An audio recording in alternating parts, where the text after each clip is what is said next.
और बहुत तेज तीव्र गति से आगे बढ़ते हैं। साथ ही साथ हमने ये भी जाना कि शास्त्रों का श्रवण, जैसे कि हमें शास्त्रों का श्रवण सबके साथ ग्रुप में करना चाहिए, अकेले भी करना चाहिए, अकेले भी पढ़ सकते हैं, लेकिन जो जो महत्व प्रभु जी ने बताया था कि जब हम एक ग्रुप में शास्त्रों को श्रवण करते हैं, अध्ययन करते हैं, इसका एक अलग ही आनंद प्राप्त होता है। तो वो एक विषय था। उसके बाद भक्तों की संगति में अध्ययन का महत्व ये हो गया। श्रीमद् भागवतम के बारे में हमने जाना। श्रीमद् भागवतम बेसिकली वेदों का पका हुआ फल माना गया है। जैसे कि एक आम के पेड़ पे जब एक फल लगता है, वो उसका सबसे मुख्य उपहार है। अगर वो सीधा फल से नीचे गिर जाए तो उससे हम उसको उस तरीके से नहीं पा सकते जितना हम उससे लाभ प्राप्त कर सकते हैं। तो इसी तरीके से यहाँ पे ये बताने का मैं प्रयास करना चाह रहा हूँ कि जब भी हम जैसे कि हम उस आम के फल को धीरे धीरे एक हाथ से दूसरे हाथ देते हुए नीचे तक लाते हैं, उसी प्रकार से हमें जो शास्त्रों, जो भागवतम का जो अध्ययन है, वो हमें प्रामाणिक परंपरा और अपने अपने जो सीनियर हैं, उनके जो जो बोनाफाइड सीनियर जो परंपरा से जुड़े हुए हैं, उनके थ्रू ही हमें अध्ययन करना चाहिए, ताकि हम सही मायने में इनसे जुड़ सकें।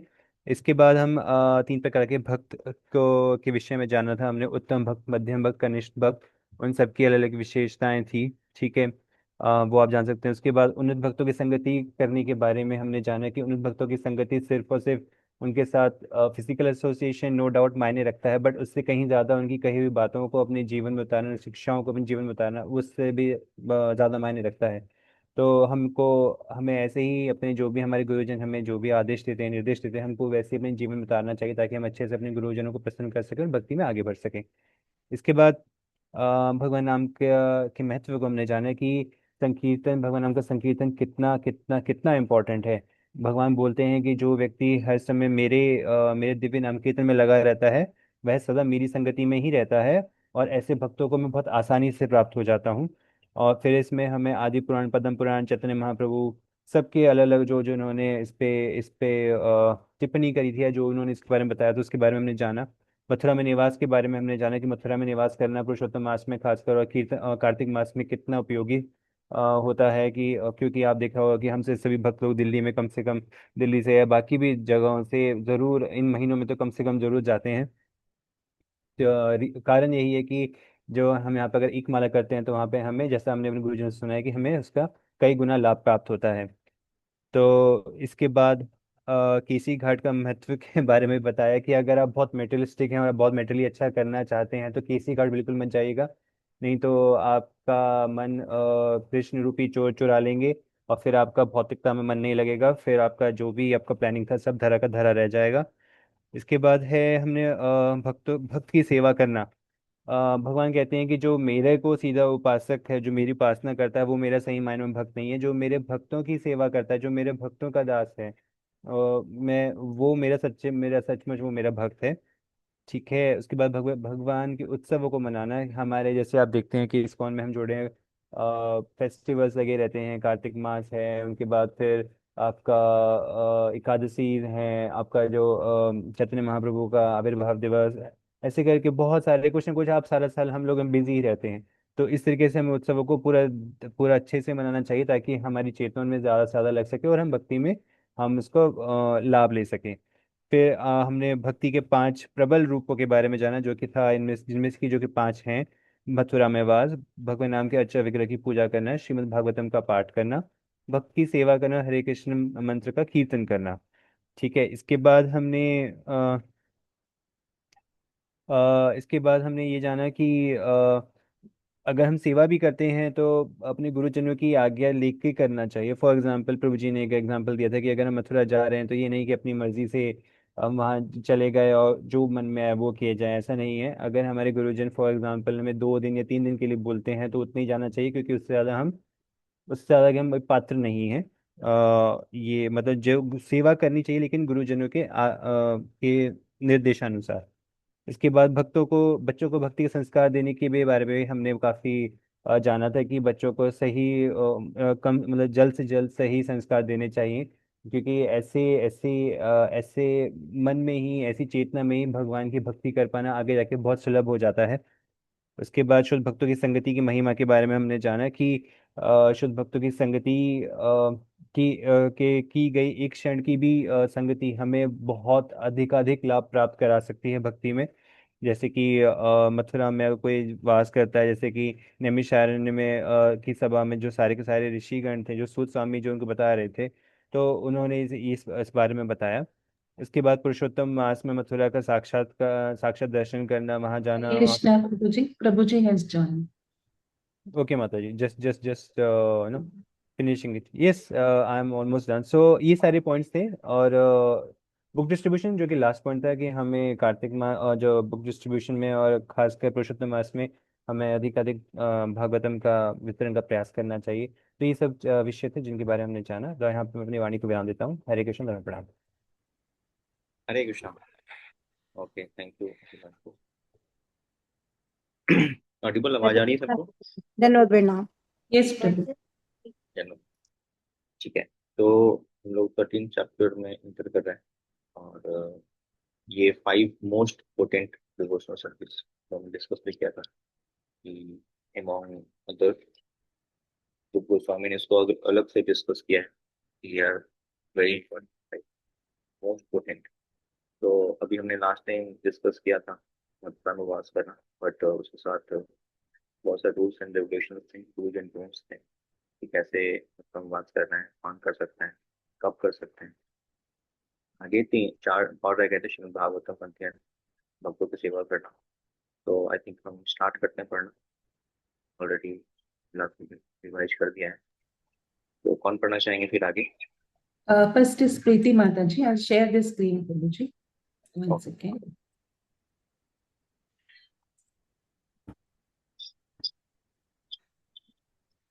माता जी यहाँ से स्टार्ट करना है, श्री 13 चैप्टर, और ये पेज नंबर 110, 110। हाँ, हरे कृष्णा।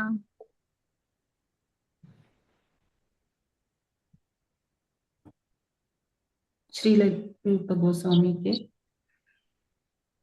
श्रील रूप गोस्वामी के उपर्युक्त 2 श्लोकों में कुछ रूप रूपकात्मक उपमाएं पाई जाती हैं जो अप्रत्यक्ष रूप से भौतिकतावादी समाज, मैत्री तथा प्रेम की संगति की भर्त्सना करती है। जो लोग सामान्यतया समाज, मैत्री तथा प्रेम के प्रति आकृष्ट होते हैं और इन भौतिक कल्मशों को विकसित करने के लिए बृहद आयोजन तथा प्रबल प्रयास करते हैं, किंतु राधा तथा कृष्ण की श्री मूर्तियों का दर्शन भौतिक संगति के ऐसे प्रयासों को भुलाने के लिए होता है। रूप गोस्वामी ने अपना यह श्लोक इस तरह रचा है मानो ऊपर से वे मैत्री तथा प्रेम की भौतिक संगति की प्रशंसा कर रहे हों तथा श्रीमूर्ति या गोविंद के दर्शनों की निंदा कर रहे हों। यह यह रूपकात्मक अलंकार इस तरह रचा जाता है कि जिन वस्तुओं की प्रशंसा की जाती है उनकी निंदा हो जाती है और जो निंदनीय है उनकी प्रशंसा हो जाती है। इस श्लोक का असली भाव यह है कि यदि कोई भौतिक मैत्री, प्रेम तथा समाज की बेहूदगी को भुलाना चाहता है तो उसे गोविंद के स्वरूप का दर्शन करना चाहिए।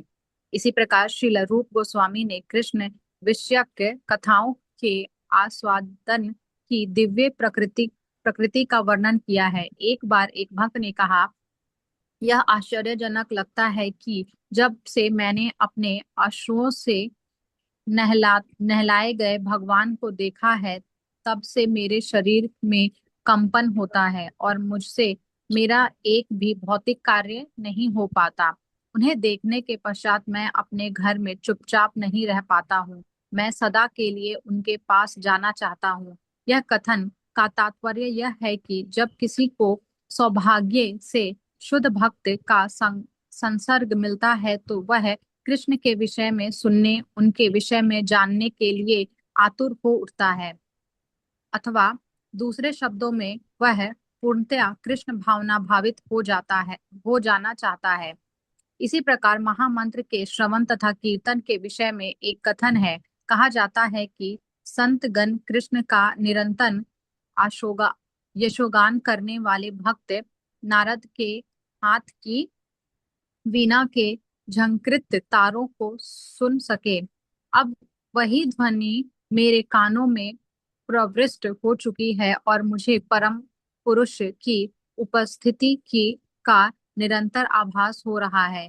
धीरे धीरे मैं समस्त भौतिक भोग के प्रति सारी आसक्ति से विहित विहीन होता जा रहा हूँ। फिर श्री रूप गोस्वामी ने मथुरा मंडल का वर्णन किया है। मैं यमुना नदी के तट पर खड़े भगवान का स्मरण करता हूँ। वे कदम्ब के वृक्षों के बीच में अत्यंत सुंदर लगते हैं, जहाँ उद्यानों में अनेक पक्षी चहचहा रहे हैं। ये सभी स्मरण मुझे सदैव सौंदर्य तथा आनंद की दिव्य अनुभूति प्रदान करते हैं। रूप गोस्वामी द्वारा वर्णित मथुरा मंडल तथा वृंदावन की अनुभूति भक्तों तक को होती है। मथुरा जिले के 84 वर्ग मील के अंतर्गत आए स्थान यमुना नदी के तट पर इतने सुंदर ढंग से स्थित हैं कि एक बार वहां जाने वाला इस भौतिक जगत में फिर लौटकर आना नहीं चाहेगा। श्री रूप गोस्वामी के ये कथन मथुरा तथा वृंदावन के अनुभूत वर्णन है। ये सारे गुण सिद्ध करते हैं कि मथुरा तथा वृंदावन की स्थिति दिव्य है, अन्यथा इन स्थानों में हमारे दिव्य भावों के उद्रेक की संभावना ना होती है। जब कोई मथुरा या वृंदावन पहुंचता है तो ऐसी दिव्य अनुभूतियां तुरंत ही उद्दीप्त हो उठती हैं। भक्ति विषयक इन कथनों में कभी कभी ऐसा लग सकता है कि ये निष्कर्ष अतिशयोक्तिपूर्ण है, किंतु वास्तव में अतिशयोक्ति होती नहीं। जैसा कि शास्त्रों में प्रमाण मिलते हैं, कुछ भक्तों को ऐसी संगति से अविलंब फल प्राप्त हुए, यद्यपि सबों के लिए ऐसा संभव नहीं है। उदाहरणार्थ, चारों कुमार मंदिर में अगुरु की गंध सूंघते ही भक्त बन गए थे। बिल बिल्वमंगल ठाकुर ने कृष्ण के विषय में सुनते ही अपनी सुंदर प्रेमिका को त्याग दिया और मथुरा वृंदावन के लिए रवाना हो गए, जहां वे पूर्ण वैष्णव बन गए। अतएव ऐसे कथन ना तो अतिरंजित हैं, ना ही कहानियां हैं, ये वास्तविक तथ्य हैं, किंतु कुछ एक भक्तों के लिए ही सही है और सबों पर अनिवार्यता लागू नहीं होते। यदि ये कथन अतिरंजित लगे तो भी हमें अपना ध्यान नश्वर भौतिक सौंदर्य से कृष्ण भावनामृत के नित्य सौंदर्य की ओर मोड़ने के लिए उन्हें यथारूप मान लेना चाहिए। जो व्यक्ति पहले से कृष्ण भावनामृत के संपर्क में है, उसके लिए ये वर्णित फल असामान्य नहीं है। कुछ विद्वानों कुछ विद्वानों का तर्क है कि वर्ण तथा आश्रम के नियमों का पालन करने मात्र से मनुष्य उन सिद्धियों को पा सकता है जिन्हें भक्ति के अभ्यास से प्राप्त किया जाता है, किंतु आचार्यों को यह तर्क मान्य नहीं है। चैतन्य महाप्रभु ने भी इस विचार की भत्सरना रामानंद राय के भक्ति के क्रमिक विकास के विषय में बातें करते हुए की है। जब रामानंद राय ने वर्णाश्रम धर्म का विचार उनके समक्ष रखा तो उन्होंने उसे अस्वीकार कर दिया। उन्होंने कहा कि वर्ण तथा आश्रम की यह प्रगति केवल बाह्य है, इससे भी अधिक ऊंचा एक और सिद्धांत है। भगवत गीता में भी भगवान कहते हैं कि मनुष्य उत्थान के अन्य सारे सिद्धांतों को त्याग कर कृष्ण भावनामृत की विधि को ग्रहण करे, इससे जीवन की सर्वोच्च सिद्धि प्राप्त करने में सहायता मिलेगी।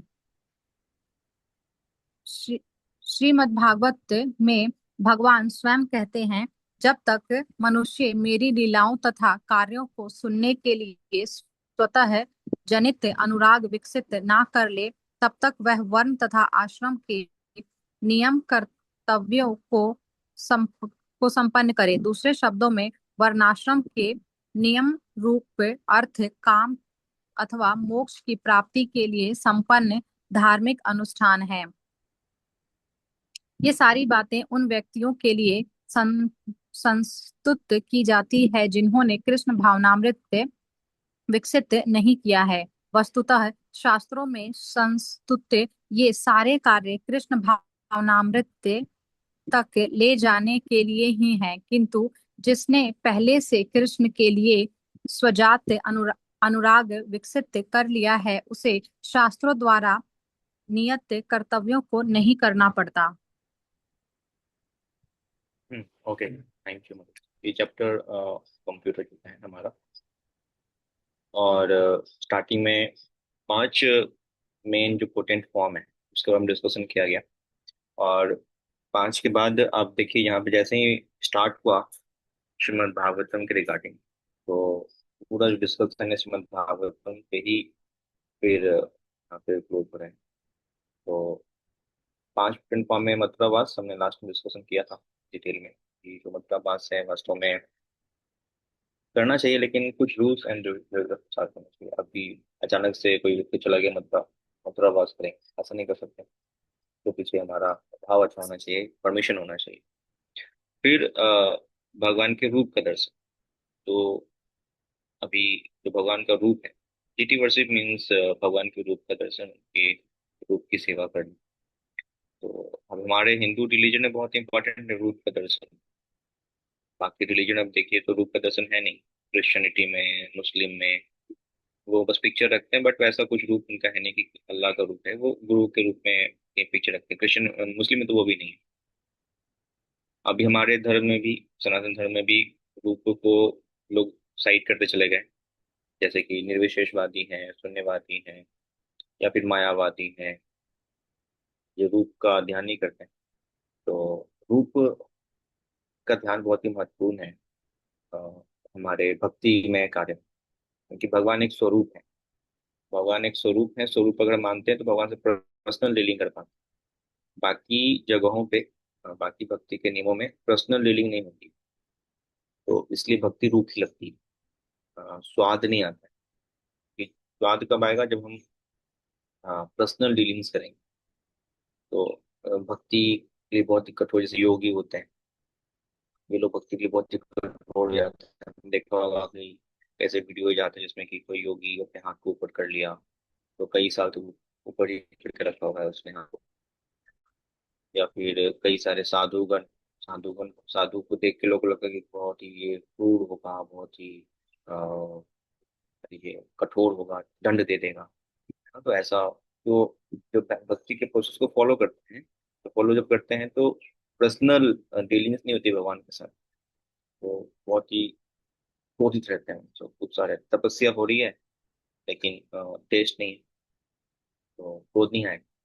जैसे आपको बोला जाए खाने के लिए करेले की सब्जी है, तो सब्जी ही, लेकिन आप खा क्या रहे हो, करेला खा रहे हो, टेस्ट नहीं है, कड़वा कड़वा है, तो आपको गुस्सा नहीं आएगा। तो टेस्ट बहुत इंपॉर्टेंट है। तो भक्ति में टेस्ट है, क्योंकि यहाँ पे पर्सनल फॉर्म है। तो बाकी जगह भक्ति करते हैं लेकिन फॉर्म नहीं होता है, तो टेस्ट फिर घट जाता है। तो फॉर्म, डीटी वर्सेस फॉर्म बहुत इंपॉर्टेंट है। हालांकि उसमें डिटेल डिस्कशन नहीं किया है यहाँ पे, क्योंकि ऑलरेडी पहले इस पे पूरा का पूरा चैप्टर डिस्कशन हुआ था, आपको याद होगा। डीटी वर्सेस के लिए कितने सारे नियम थे, छूना है, कौन छू सकता है, कब जा सकते हैं, परिक्रमा करनी है, प्रणाम करना है, तो पूरा डिटेल डिस्कशन ऑलरेडी पहले विष्णु गोस्वामी जी ने किया है। तो इस वाले वो पार्ट में बस नाम ले रहे हैं डीटी वर्शिप का, कि 5 बहुत ही महत्वपूर्ण सभाओं में 5 में एक डीटी वर्शिप। अच्छा, इसमें एक और लाइन भी बहुत ही इंपॉर्टेंट है डिस्कशन करना। इसमें रूप गोस्वामी कह रहे हैं कि किसी एक पर भी अगर हमारी रुचि आ जाए तो फिर ये हमें समर्थ है भगवान से साक्षात्कार करना। तो 5 में किसी एक पे भी, चाहे वो भक्तों की सेवा हो, चाहे वो हरे कृष्ण मंत्र का जप हो, चाहे मथुरा वास हो, या फिर डीटी वर्षिप हो, या भागवतम का श्रवण, तो किसी एक में भी रुचि आ जाए तो वो अपने आप में पूर्णतः समर्थ है हमें भगवत धाम ले जाने।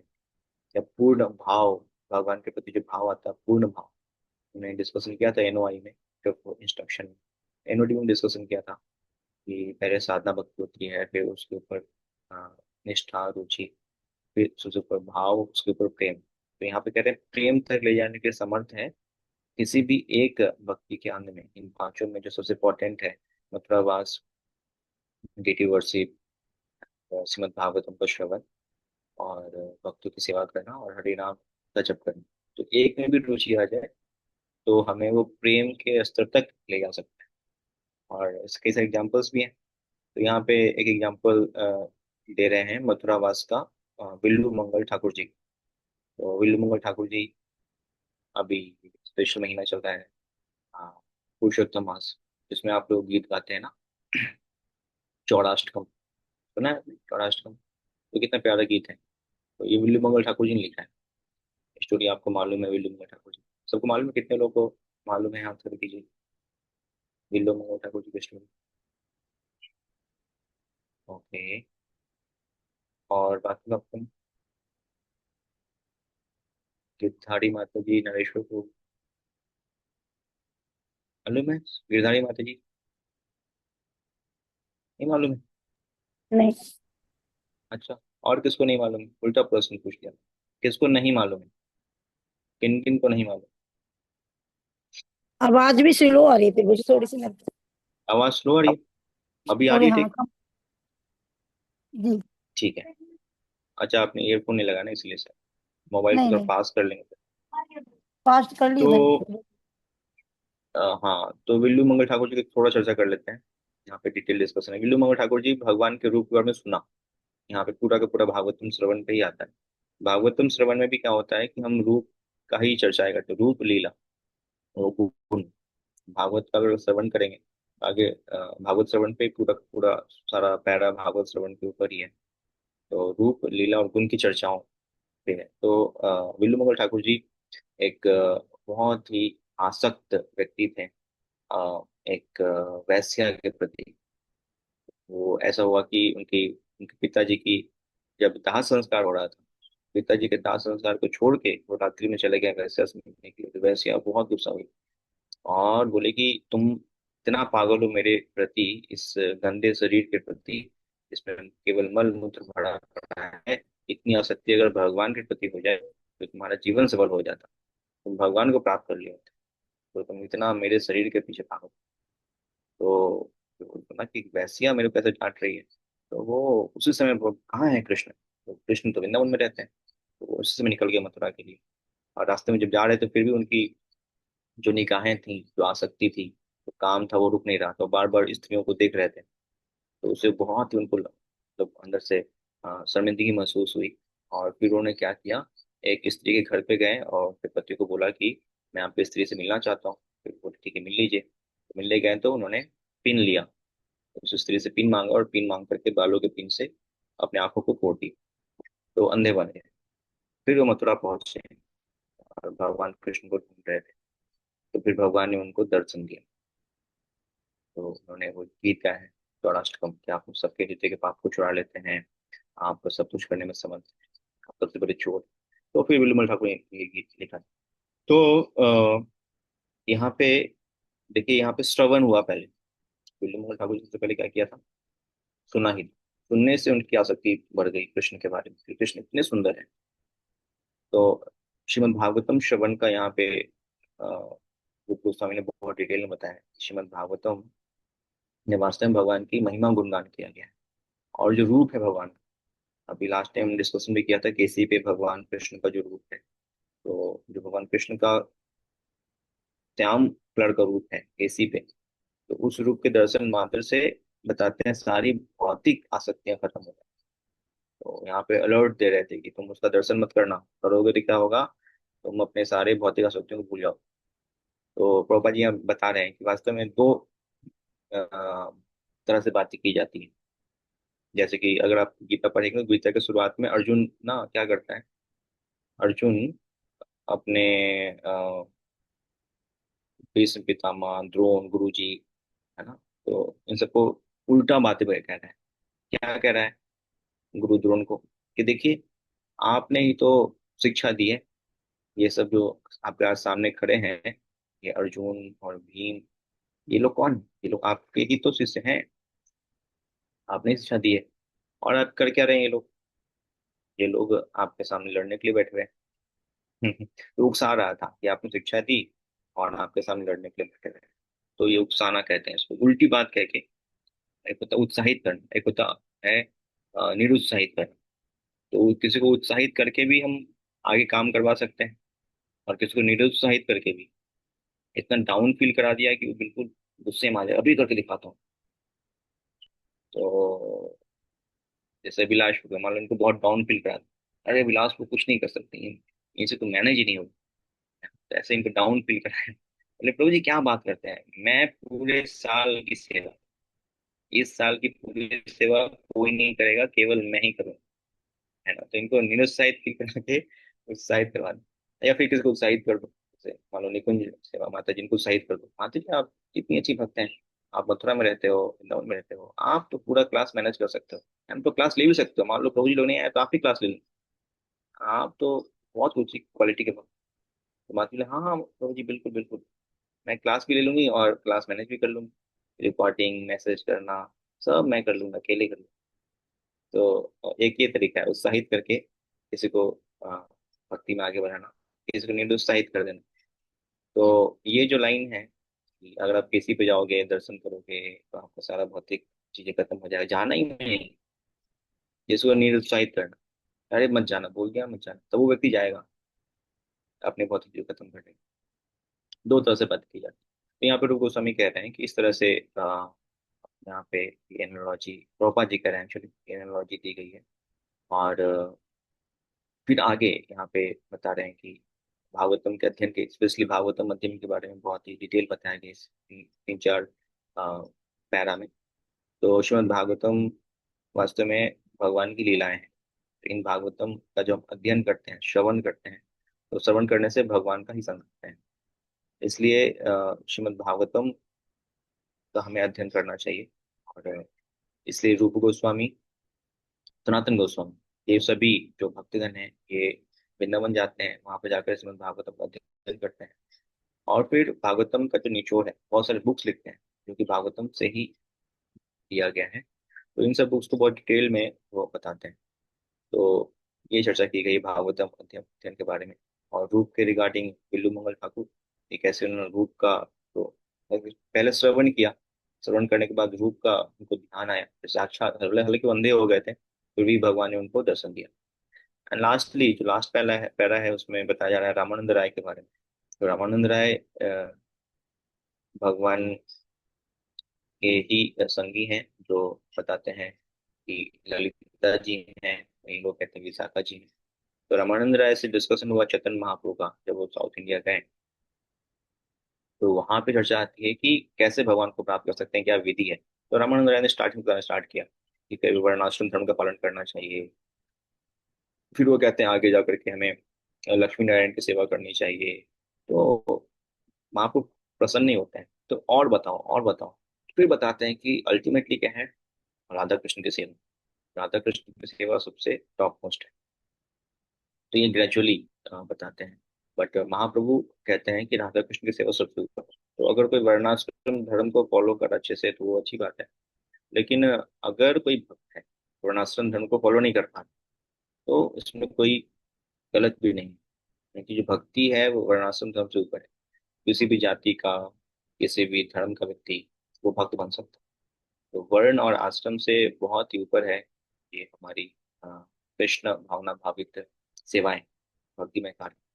तो यहाँ पे फाइनली रूप गोस्वामी इसको बता रहे हैं कि जो ये पांच पोटेंट फॉर्म है, किसी भी जाति का व्यक्ति, किसी भी धर्म का व्यक्ति, अ, कितने भी पाप कर्म क्यों ना किया हो, किसी एक में रुचि आ जाए, चाहे वो चैंटिंग में या फिर भक्तों की सेवा में या धामवास में, जैसे विल्लू मंगल ठाकुर भाग के गए धामवास करने, या फिर भागवतम को श्रवण में, या विग्रह की सेवा, तो वो पूर्णतः प्रेम के स्टेज पे आ सकता है। बट अभी हमारे लिए अभी प्रश्न आता है मुझे, किसमें हम फोकस करें, हमारा तो कुछ ऐसा है नहीं, किसी एक में रुचि जा रही है। तो फिर हमें, जैसा कहा गया है प्रभुपाद जी ने हमें जो प्रोसेस दिया उसमें सब कुछ इंक्लूडेड है। जैसे मॉर्निंग ड्यूटी वर्शिप करते हैं, आरती करते हैं, या फिर जो गृहस्थ है अपने घर के विग्रह की सेवा करते हैं, तो ड्यूटी वर्शिप भी है हमारे यहाँ, भागवतम श्रवण भी है हमारे यहाँ, मथुरावास भी करते हैं, यात्राओं पे जाते हैं, भक्तों की सेवा करते हैं, प्रसादम सेवा, या फिर कुछ स्पॉन्सर करते हैं, भक्तों की सेवा हो गई, और हरिनाम तो डेली करना ही करना है। तो देखो प्रभुपाद जी ने कितना सिस्टम बना के हमें दिया है। ये 5 जो पोटेंट फॉर्म है, ये हमारे दैनिक दिनचर्या में पूरा का पूरा घुला मिला है। सुबह से लेकर रात तक इसमें हम खोए रहते हैं पांचों में। तो वेरी थैंकफुल प्रभुपाद, मैं ऐसा लाइफ स्टाइल बना के दिया भक्ति का कि अपने आप प्रैक्टिस हो जाता है, अलग से नहीं सोचना है, अपने आप प्रैक्टिस हो जाता है। तो ये इस चैप्टर का कंक्लूजन है। Okay, any doubt, any question यहाँ तक इस चैप्टर में?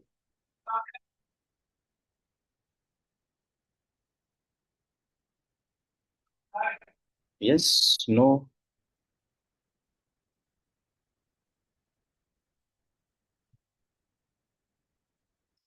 ठीक है, तो हम आगे बढ़े। आज टेस्ट भी है अभिलाष को? Yes, Prabhuji, we have test. Yes Prabhu ji, we have. Test है, ओके। मैं क्लास को थोड़ा सा अर्लियर कंप्लीट करूंगा क्योंकि फिर आगे मुझे मेरा क्लास है, तो मैं थोड़ा 10 मिनट पहले। ठीक है, एक पैरा पढ़ लेते हैं, भक्ति की पात्रता। थोड़ा सा 1-2 पैरा पढ़ के फिर आप टेस्ट में दीजिए। ठीक है, तो हम स्टार्ट करते हैं भक्ति की पात्रता। कोई प्रश्न है कि नहीं का यहाँ तक, 13 तक? ठीक है, यस, कौन पढ़ना चाहेंगे? रमनी प्रिया माता जी, चैप्टर 14 माता। Yes please. अध्याय 14 भक्ति की पात्रता। कुछ विद्वानों की संस्तुति है कि भक्ति तक पहुंचने में ज्ञान तथा त्याग महत्वपूर्ण कारक होते हैं, किंतु वस्तु स्थिति यह नहीं है। वस्तुतः ज्ञान या त्याग का अनुशीलन जो कृष्ण भावनामृत में पांव जमाने के लिए अनुकूल होता है, भले ही प्रारंभ में स्वीकार कर लिया जाए, किंतु अंततः उनका तिरस्कार करना पड़ सकता है, क्योंकि भक्ति यदि आश्रित है तो केवल सेवा भाव या सेवा की इच्छा पर, अन्य किसी पर नहीं। उसे निष्ठा के अतिरिक्त और कुछ नहीं चाहिए। पटु भक्तों का अभिमत है कि मानसिक चिंतन, ज्ञान तथा योगाभ्यास की कृत्रिम तपस्या भाव बंधन से छूटने के लिए अनुकूल हो सकती है, किंतु इनसे हृदय अधिक कठोर बनता जाता है। ये भक्ति की उन्नति में बिल्कुल सहायक नहीं हो सकते, अतएव ये विधियां भगवान की प्रेमा भक्ति करने के अनुकूल नहीं है। वस्तुतः कृष्ण भावनामृत अर्थात स्वयं भक्ति ही भक्ति में जीवन में प्रगति करने का एकमात्र उपाय है। भक्ति परम है, यह कार्य और कारण दोनों है। भगवान सबों के कारण तथा कार्य है, और उन ब्रह्म परम तक पहुंचने के लिए भक्ति योग अपनाना पड़ता है, क्योंकि भक्ति भी परम है। आगे पढ़ूं कुछ? हाँ हाँ, 3 पैरा पढ़े। जी, इसकी पुष्टि स्वयं भगवान ने भगवत गीता में की है। मुझे भक्ति के द्वारा ही समझा जा सकता है। गीता में अपने उपदेश के प्रारंभ में ही भगवान कृष्ण अर्जुन से कहते हैं, चूंकि तुम मेरे भक्त हो, अतः मैं तुम्हें इन रहस्यों की शिक्षा दूंगा। वैदिक ज्ञान का अर्थ है अंतर्गतवा परमेश्वर को समझना, उनके धाम में प्रवेश करने की विधि है भक्ति। सभी प्रमाणिक शास्त्रों ने इसे स्वीकार किया है। ज्ञानी लोग भक्ति योग की उपेक्षा करते हैं और दार्शनिक खोज में अन्यों को परास्त करने के प्रयास मात्र में वे भक्ति भाव उत्पन्न नहीं कर पाते। यहीं तक पढ़ते? एक पैरा पढ़ो। ठीक है। श्रीमद् भागवतम में 11.20.31 कृष्ण कहते हैं, हे उद्धव, जो लोग मेरी सेवा में गंभीरता पूर्वक लगे हुए हैं, उनके लिए दार्शनिक चिंतन, ज्ञान तथा कृत्रिम वैराग्य का अनुशीलन अधिक उपयुक्त नहीं होता।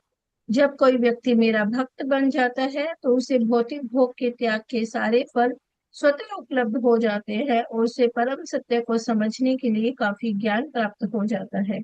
भक्ति में प्रगति की यही परीक्षा है। भक्त कभी अंधकार में नहीं रह सकता, क्योंकि भगवान उस पर विशेष दया दिखाते हैं, उसके अंतःकरण में उसे प्रकाश प्रदान करते हैं। इसी के आगे 11.20.32-33 उद्धव को उपदेश देते हुए भगवान कहते हैं कि हे मित्र, मेरे भक्तों को सकाम कर्म, तप, दार्शनिक ज्ञान के अनुशीलन, वैराग्य, योगाभ्यास, दान तथा अन्य समस्त पुण्य कर्मों से प्राप्त होने वाले लाभ स्वतः प्राप्त हो जाते हैं। इन भक्तों को सारी वस्तुएं उपलब्ध रहती है, फिर भी वे मेरी भक्ति के अतिरिक्त और कुछ नहीं चाहती। यदि कोई भक्त किसी भौतिक लाभ की यथा स्वर्ग प्राप्ति या कोई आध्यात्मिक लाभ जैसे वैकुंठ की प्राप्ति की इच्छा करता भी है, तो मेरी यह हेतु की कृपा से उसकी इच्छाएं सरलता से पूरी हो जाती है। वस्तुतः ऐसा व्यक्ति जो कृष्ण भावनामृत विकसित हो जाने पर भी भौतिक भोग के प्रति लिप्त रहता है, परमानेय गुरु के आदेशानुसार नियमित भक्ति करते रहने पर ऐसी मनोवृत्ति से शीघ्र ही छुटकारा पा लेता है। Yes, okay, thank you. जी, thank you so much Prabhu ji. Hare Krishna Pradeep, Anantram Prabhu ji. Correct. तो यहाँ पे भक्ति के लिए पात्रता, योग्यता, क्वालिफिकेशन जो भी कह सकते हैं, इसको हम डिस्कशन किया है। तो कई लोगों को लगता है कि भक्ति करने के लिए पहले क्या करना पड़ेगा, वैराग्य जागृत करना पड़ेगा, बहुत सी किताबें पढ़नी पड़ेंगी, तब जाके भक्ति कर पाएंगे। ऐसा बिल्कुल नहीं है। भक्ति किसी पे निर्भर नहीं है, ये हमने पहले भी अध्ययन किया है एनओबी में। भक्ति पर निर्भर, भक्ति क्या किसी पर निर्भर है? नहीं है। एनओआई में भी डिस्कशन आया था इसके ऊपर, और फिर से यहाँ पे डिस्कशन आ रहा है। क्वालिफिकेशन फॉर डूइंग भक्ति, क्या योग्यता है भक्ति करने? क्या बहुत अमीर होना पड़ेगा, या हम केवल गरीब बन जाए तो भक्ति कर लेंगे, या फिर बहुत किताबें पढ़नी पड़ेंगी, या बिल्कुल मन पे योग करके मन पे कंट्रोल करना पड़ेगा, या फिर हमें सारे संसार को छोड़ के छोड़ो घर द्वार चलो हरिद्वार ऐसा वाला हाल करना पड़ेगा तो जाके भक्ति कर पाएंगे? भक्ति वास्तव में स्वतंत्र है, किसी भी अ, योग्यता पर निर्भर नहीं, कोई भी भक्ति कर सकता है। इसलिए हमने श्लोक भी आया था, स्वपाचा, जो वैश्या कुत्ता का मांस खाती है वो भी भक्ति कर सकती है। एक तो वैश्या ऊपर से कुत्ते का मांस खाती है, इतना नीचे गिरा हाल है, वो भी भक्ति कर सकती है अगर भक्ति करती है तो उनसे प्रसन्न है। तो भक्ति बिल्कुल निर्भर नहीं। ये लोग कहते हैं ज्ञान होना चाहिए, वैराग्य होना चाहिए। तो अगर ज्ञान वैराग्य नहीं है फिर भी अगर हम भक्ति करेंगे, भक्ति के नियमों का पालन करेंगे, खास करके जो अभी हमने 64 विधियां पढ़ी और उसमें 5 महत्वपूर्ण विधियां पढ़ी, तो इसको फॉलो करता है, तो इसको प्रोसेस को अगर अपनाता है तो भक्ति के बहुत ही पोटेंट फॉर्म, मतलब बहुत ही स्ट्रांग फॉर्म है ये।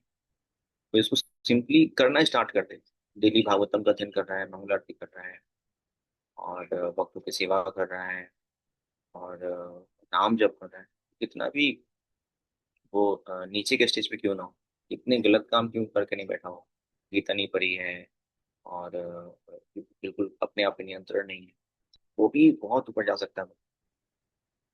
और इवन इसलिए एक लाइन हमने पहले भी डिस्कशन किया था कि जो भक्ति वास्तव में कर रहे हैं वो सारे यज्ञ करके बैठे रहे।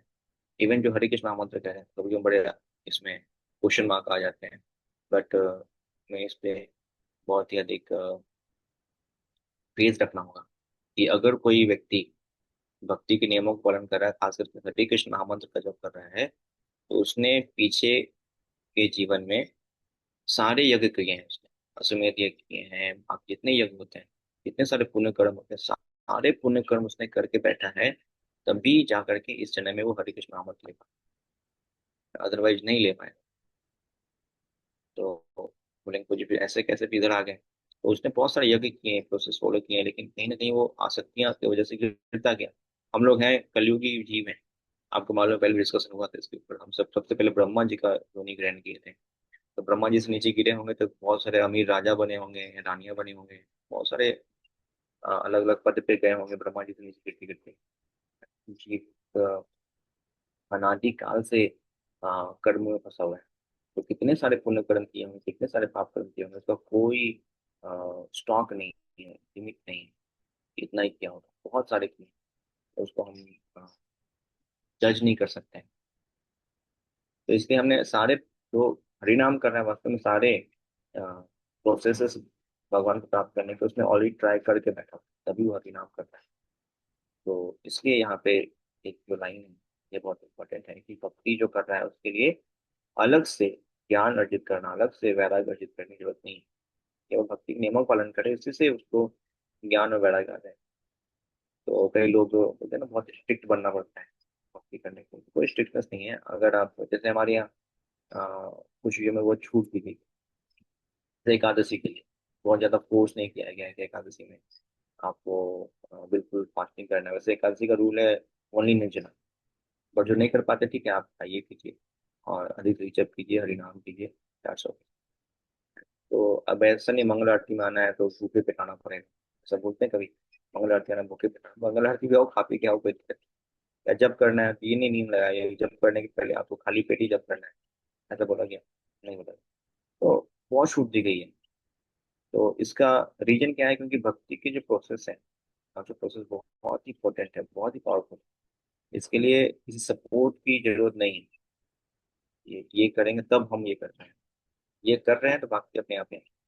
भक्ति करते हैं तो अपने आप ज्ञान भी आता है, वैराग्य भी आता है। जैसे कि अ, आपको याद है कोई ऐसे भक्त जो कि भक्ति कर रहे थे और बिल्कुल अनपढ़ थे, लेकिन बहुत अधिक ज्ञान था और वैराग्य भी था? बहुत सारे एग्जाम्पल है, सोचिए। मेरी गौरदास बाबा जी महाराज। हाँ, शिला भक्तिदान महाराज जी के गुरु महाराज। और कोई भागवत में बहुत सारे एग्जाम्पल है। भक्ति कर रहे हैं, भक्ति प्रोसेस को फॉलो कर रहे हैं, ज्ञान और वैराग्य भर के पड़ा हुआ है, तो इतना कि अब सोच नहीं कर, कल्पना नहीं कर सकते इतना ज्ञान वैराग्य है। भागवतम से कोई स्टोरी याद आ रही?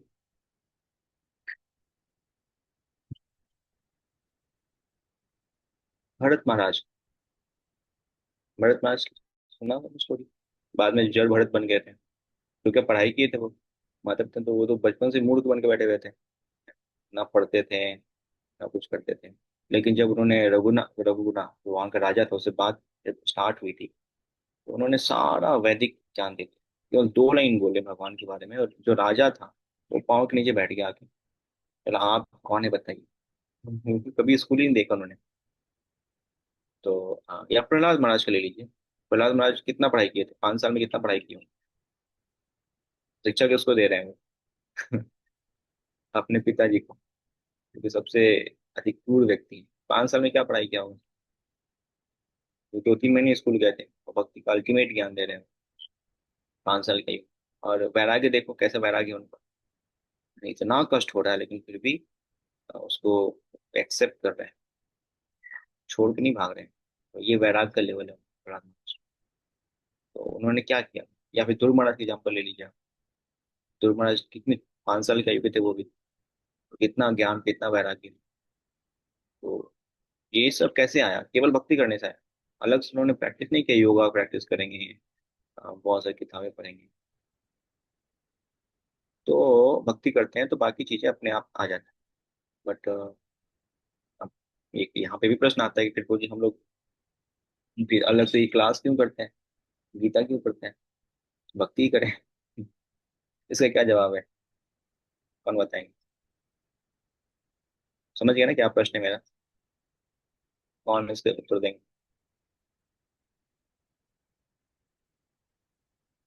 रजनी, रजनी मंजू माता जी बताइए। हरे कृष्ण प्रभु जी। क्योंकि हमारा जो मिशन है ना प्रचार के लिए है, हम प्रचार करने के लिए रीडिंग करते हैं ताकि हम ज्ञान हमारे अंदर है तो हम लोगों को और बता पाए।